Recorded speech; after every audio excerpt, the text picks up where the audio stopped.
Welcome to the Truth Info Network. Watch the complete video to reveal the truth. Subscribe now. This is one of the things when you talk about the changing of residence and exile, how it works, the separation. The thing for me is people get confused. You know, they think it's like I've decided to like become Russian and forget that I'm American or something like that. But I'm not giving up my American citizenship. I'm not any less American tomorrow than I am today. And I think actually, I'd like to think it's the same for you, because the government has a problem doesn't mean that you have a problem. Like, it doesn't make you less Chinese to think differently than the Communist Party. I would argue that actually makes you more someone of the country, of the nation, and separate from the government. But so many people today, they think of the government and the nation as the same. But I think they're separate, you know, and in so many places we see governments that hold different politics than the people. And the people, there's two problems that we have generally. One is that the people don't know what the government is doing. And then there's a second problem that people do know what the government is doing, but they either don't care, they don't think it's serious, or they do care and they don't think they can do anything about it. They don't think they have the power to change it. And this is something that I wanted to ask you because I think it's really interesting. You know, so much of the Chinese perspective is not, you don't really hear it in Western media because, you know, the Chinese state, the Communist Party, they put forth these voices that are just completely pro-government. They explain away the most terrible things. And then you have the voices of people like you who have made enormous sacrifices to say something different, to say something honest and independent and true. But at the same time, people like you and me who have faced so many consequences for saying what we've seen and what's actually going on, that people begin to think of us as not normal, as separate from like the average person, the ordinary person. And what's missing in that conversation is what the average person in China thinks. So what I want to ask you, based on my experience in the United States, in this surveillance scandal in 2013, where we saw the United States government was breaking the law, violating the Constitution, its basic principles, to spy on people in the United States and around the world in ways that it wasn't allowed to do, but they still did it anyway because it gave them power. And then you ask, you know, you think about what all these political figures, these elite figures think, and then they ask what all these media figures think. But somewhere in the middle of that, what's lost is what the ordinary person thought. And I've come away with this feeling, because all the elite figures say, ordinary people don't care. But when I go and speak at universities, when I speak to normal people, when I have a talk in private, everybody cares.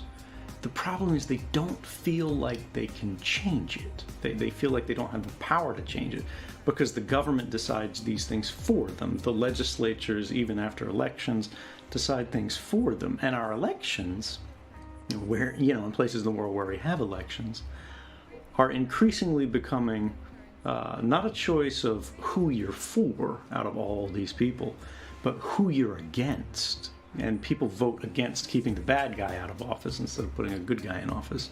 When I think about, you know, my interactions with journalists in all the years since, one of the questions that came up repeatedly is, like, why me? Why did I do something when there's, you know, 30,000 other people at the NSA who didn't do things? And, you know, I've had a lot of answers in a lot of different ways that I've thought about it over the years. Not everybody knew all the things that I knew, of the people who knew all the things that I knew, because the offices that I had worked in, because the experiences that I've had, because of the accesses I could have. I could see new parts of, you know, what this part of the government was doing, this part of the government. And not everybody shared that, right? So it's already a smaller group that can do this. And then of that smaller group, there's an even smaller group of those who actually plausibly could get this information out of the building. And these are largely workers in technology, who can do this kind of thing. And then there's the people in technology who actually have the training, like I was at the CIA, who think they could, get it out of the building and not get noticed. And then, people who could talk to journalists. And so it's a smaller and smaller group. And, there's this question of, all right, was it really just me? Or were there more people who could have done it and didn't do it because they were afraid, or this, that, or the other? And I think there were more people who could do it, and they were just afraid to do it, or they didn't care that much to do it, because I was afraid to do it, and I didn't want to do it. And I waited a really long time until I actually did do it. And so maybe I waited too long, actually. And then I talked to journalists, and the story goes on from there. But for you, when you think about the fact that you've been pretty successful, and in a lot of power structures in government, particularly when you're not dealing with national security agencies and these big police states, they've got two ways of trying to keep people silent. One is fear, that there will be some consequence, there will be some punishment. And the other one is inducement, where they try to reward you, they try to, make you more successful. They try to buy you out, basically.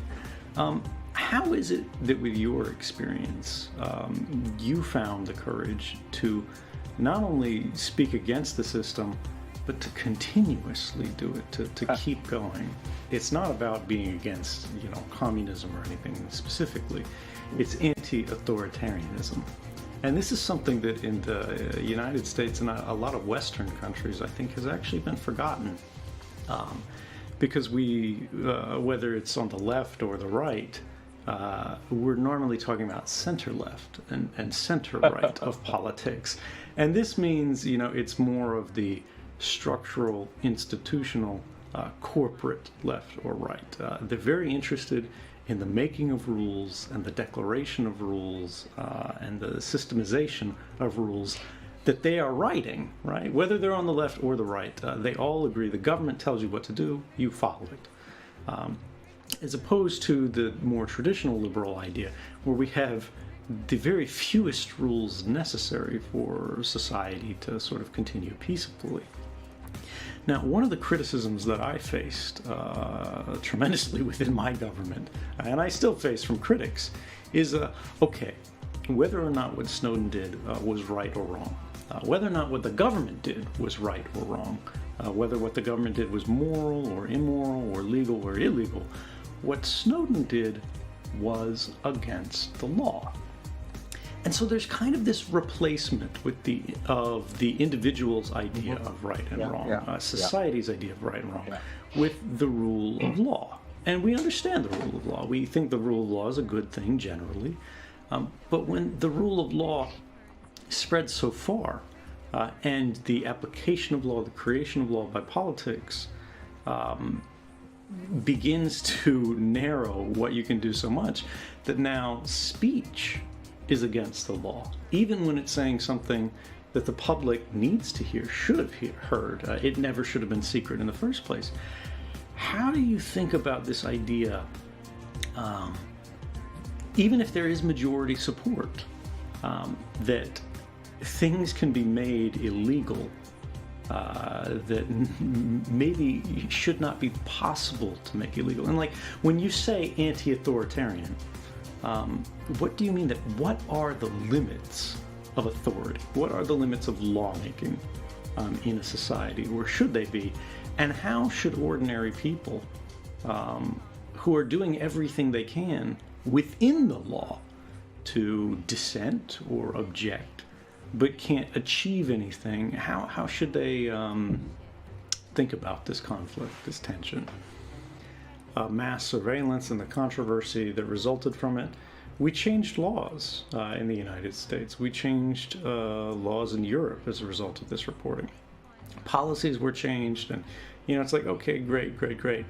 But the system itself didn't really change meaningfully. The laws that were changed were small laws. They were made more to reassure people, to release some pressure against the system, than they were actually to stop the abuses that had happened. And along with the passage of these sort of new light reform laws. Bitcoin price prediction, Bitcoin euro, Bitcoin rate, Bitcoin dollar, Bitcoin price, Bitcoin versus Ethereum, Bitcoin investment.